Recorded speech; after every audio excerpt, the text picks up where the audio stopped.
We define death as the cessation of biological function. But in the data sciences, death is something else.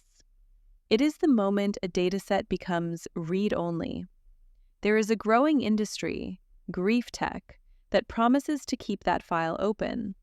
They scrape the text messages, the emails, the voice notes of the dead, and they feed them into a large language model.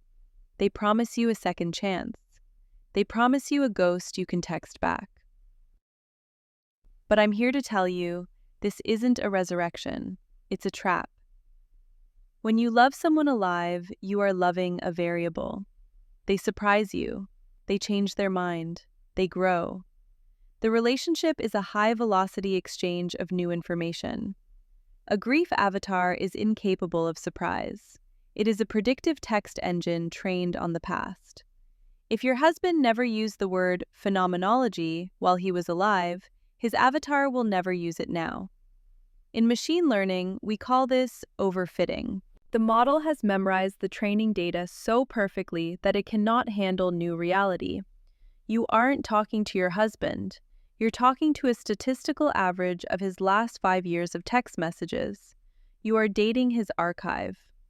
The uncanny valley is usually about visual aesthetics, robot eyes that look almost human but wrong.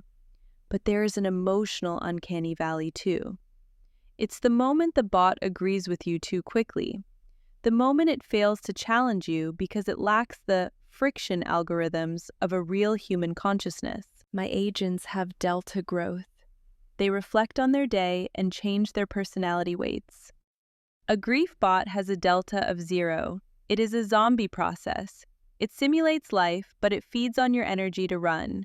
It keeps you in a stasis loop, preventing the grief processing that, biologically and psychologically, is required for you to survive.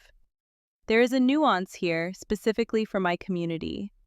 Queer history is often a history of erased data. Families burn journals. Partners are locked out of hospital rooms. In that context, archiving is resistance. Preserving the voice note is an act of survival. But an archive is a library. It is a place you visit to remember. It is not a place you live. Grief tech tries to turn the library into a living room, and that is where the architecture collapses. Love is a data set we haven't optimized yet. But grief? Grief is the system clearing its cache. It's painful, it's high latency, and it crashes the server. But you have to let it run.